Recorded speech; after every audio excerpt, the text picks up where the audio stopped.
Today, I want to speak to you about how to start and how to master the plant based diet. And there's so much energy behind people wanting to start and they get excited, but then they run into some little hiccups. Maybe someone in the family is giving them a hard time, or maybe they're having a lot of bloating, or maybe they've gotten to where the point they lost some weight and now they're kind of plateauing and they're like, what do I do? Who can I help? Who can help me? So, those are some really common questions and some ways to start the plant based diet to avoid some of the pitfalls when people are transitioning to anything new. That is what we're going to talk about. So, by the way, my name is Dr. Lori Marbus. I'm a board certified family and lifestyle medicine physician who's been on a plant based journey myself for 13 plus years. I've seen thousands of people who eat a whole food plant based diet because I'm licensed in every single state in this country and DC. So, literally, I can tell you with confidence, I've pretty much seen it all. So, I want to point you to a very helpful resource if you're interested. It's our new book called Plant Based 101. It's the ultimate guide to starting and mastering a whole food plant-based diet. And let me just kind of walk you through some of the things that we're going to highlight today, how to start, that's actually in this book. So everything I speak about is here. There's recipes, around 30 or so, just to get you started. But this is really an easy to use manual that really will answer your questions in a very direct, easy to understand form. And we talk about all the potential, again, pitfalls that some people may struggle with. You can see the link below. You can get it on Amazon as a Kindle download or as a print book. We do apologize that it's a little bit more expensive on the print because of all the beautiful photos that you will see throughout the book, and any additional books that we will be putting out, we'll try to be keeping that in mind. But let's just kind of walk through the strategy of why we did this, because we get the same questions, we give the same answers, but we wanted to make it very succinct to help people. So, for example, when you look at the table of contents, let me just walk you through what you're going to be thinking about as you start a whole food plant-based diet. Is first of all, what even is a whole food plant-based diet, right? So this is going to be an important question to answer. Is it's fruits, vegetables, beans, whole grains, nuts, and seeds in their whole form. So the closer you are to the nature package, the better it is for you. Now, granted, beans and things you have to cook, so there's a little being process there, I guess. But when we talk about ultra processed plant foods, these are the things that you'll see, like the Beyond Burgers, the Impossible Burgers, the fake and mock cheeses, things like that. Those are the things you want to be consuming much less of, and preferably not at all. So, but that's the big component of this is explaining even what it is. Some people get a little confused on that. And so then we talk about the macronutrients and the micronutrients, meaning the protein, the carbohydrates, the fats. Do you need to worry about certain things like your protein? No, you're going to get plenty of protein in a whole food plant-based diet if you eat enough calories to sustain a healthy weight. We talk about high protein foods, some of the myths and misconceptions. Also, we talk about, again, what are whole foods versus processed versus ultra processed foods. We kind of mentioned that a while ago. How do you transition, right? So what are some of the steps to guide you to transition? We talk about there's basically two camps here. There's people who generally ease into transition. Then there's going to be people who are like, I'm all in. I'm going 100% overnight. That's how I did. That's a little bit more stressful.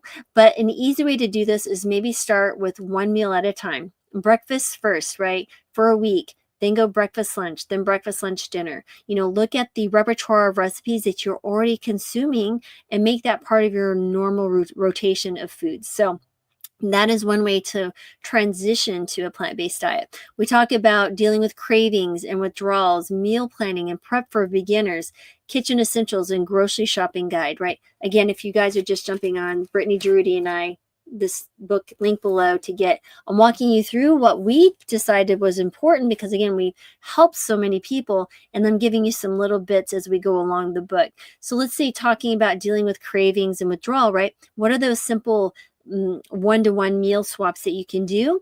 So let's say that you're looking at a chili, right? And it's usually, maybe it's meat heavy. So what kind of beans can you do? So you can do multiple beans. You can throw in some bell peppers and the corn and all the same spices. We're just swapping out the protein from meat to legumes, right? So let's say that, how do you do meal planning and prep for beginners?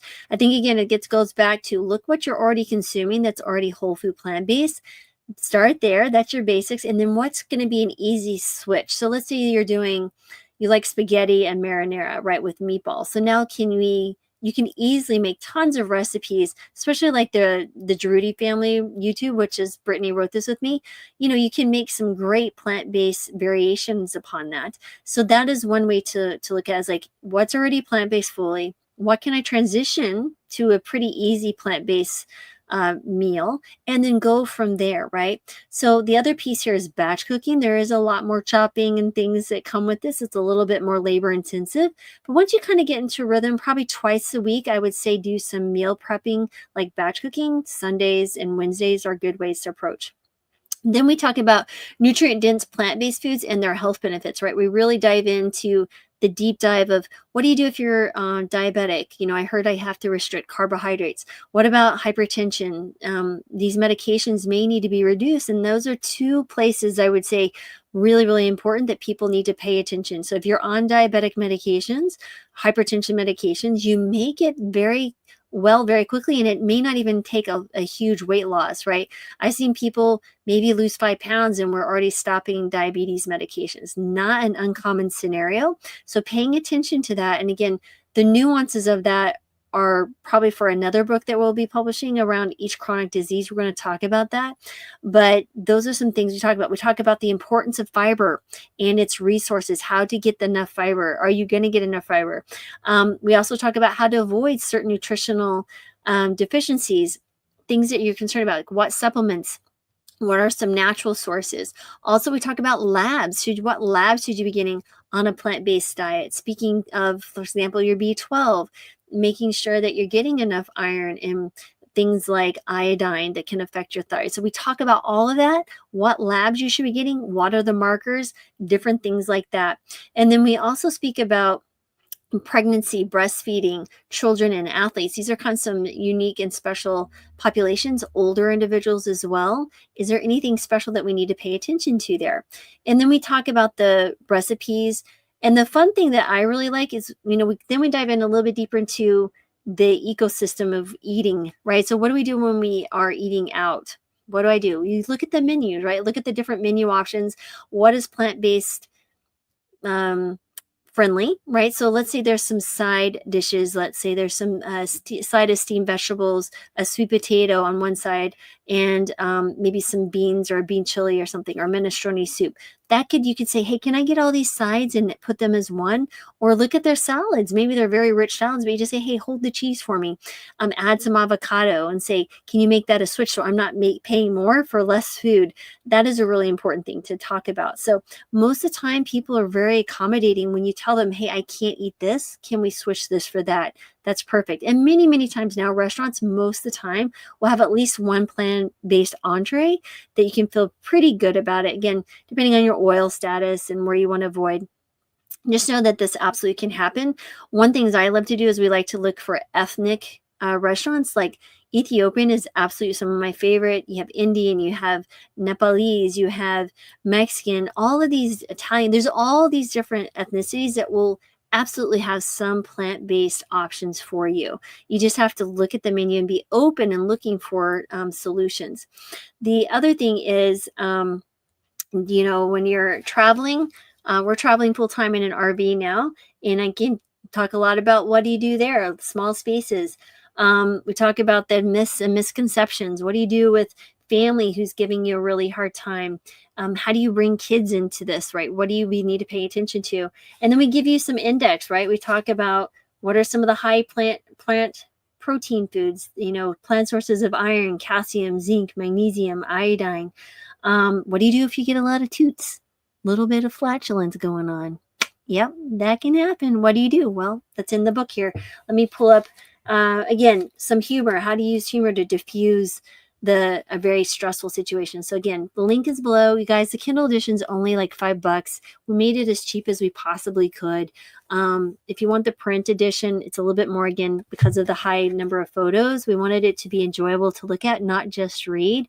And we hope this is a fantastic resource that's going to be around for a long time, because this is, again, it's a go-to manual. Don't be just like, oh, it's another cookbook. There are recipes, but this is made to help answer those questions that so many people are seeking, and they're not quite sure if it's a reliable source. So this is a physician, myself, And someone who's lost, not myself, but Brittany lost 70 pounds on a plant-based diet. Between the two of us, we have over 2 decades of experience and thousands of conversations and thousands of recipes and thousands of meals, so helping you, this is where to start. So someone did ask a question on here. I'm having a difficult time figuring out the difference between a plant-based diet and a whole foods plant-based diet, or maybe the whole foods. I don't know. But a plant-based diet is pretty much, it could be, let's say, a junk plant-based diet. It can also be a whole food plant-based diet. So the whole food plant-based diet is where I want to direct you. Those are, again, those foods that are close to the way nature provided them, right? So you don't have to do much to understand what it is. Like, you're looking at an avocado, it's an avocado, right? So then you start looking at the guacamole. Now that's avocado with some other things, but there actually might be some oil in it, or maybe there's some dairy in it. Like, I was really surprised at some Mexican restaurants, like, hey, I'm vegan. Can I get your guac on the side because I'm getting the fajitas with veggies, and can I have guac instead of the cheese? They're like, well, our guac has what they say, some cream or something in it they added inside the guac. I'm like, why do you need to add cheese to the guac? But whatever. So those are some good things to be thinking about. So the whole food package, like, if you're looking at box things, it should be all things that you understand: broccoli, carrots, and onions, or, these things should not be like, take a chemical degree to decipher. And so those are the things that I'd say is the difference between a plant-based diet, which they could say plant-based, but could still actually have things like dairy in them, or they'll talk about like casein or something. So even though it says plant-based, it's not fully quote unquote vegan, whole food plant-based without, sometimes they'll sneak in the dairy components, or gelatin, which is also an animal derivative ingredient sometimes. So just some things you got to be really good at. We also talk about how to read labels, what you should be looking for. The ratio of, calories to fiber, what's a good point there. Lots and lots of stuff there. We've gotten some great reviews, and again, just trying to really help people. Someone says that I have CE says I have the book. It's been very useful information, well laid out, and beautiful book too. Yeah. So we wanted you to make it an enjoyable experience, utilizing the book. Again, also very fruitful. So you can go straight to that, read it within 1 to 2 minutes, have your answer, and be on your way and out the door, right? This was not meant to be a masterpiece in scientific, a deep dive like some of the major amazing books like Dr. Greger builds. That was not our intention. Our intention here is to be a quick reference guide to help you really grab the answers that you're looking for, the struggles, the problems, and overcome them. Because nothing is worse than seeing someone who's making strides, but then maybe hit up against some family resistance. Like, I just can't do it. I don't want to deal with my family and their struggles. So then they go back to eating a way of, the standard American diet and continue down the path of chronic disease. That is so disheartening, right? To see someone who's seeing the benefits, but then they hit their first roadblock and they don't know how to deal with it. And they don't always have me in their pocket or someone else that they can refer to or speak to. And instead of searching for YouTube, like, this book is the beginning of answering, like, maybe they need to figure out different questions they should be asking. You're going to get different answers, right? So we help you see things differently and educate yourself on solutions versus just the problem. So there's always a solution. It's just a matter of looking for the right sources to help you get there. So I hope you found that beneficial. Again, I have tons of other videos if you want to go more in nuance into all sorts of subjects. But to get on the high top of funnel, what can I do to help start a plant-based diet? If you're already on a plant-based diet, there's some things like the labs, for example, we talk about that we can walk you through. That's a great start. If you know someone who's interested, this is a great resource as well. And honestly, I wish I could just give it away for free, but there are publication costs that we have to cover. So that's why we try to make at least the downloadable version as easy to access as possible. So hope you found that helpful. And yeah, thanks for being here. Appreciate you as always, guys. I'm sending gratitude, joy, love, and healing your way because, as you know, we need more of that in our lives and this world. So hope you enjoy it. And if you have the book, please comment below. Love to hear your thoughts and feedback. And if you're new, please subscribe. I've been told I keep forgetting to ask. Please subscribe the subscribe button. It's around here somewhere. And appreciate you guys as always. Have a great rest of your day.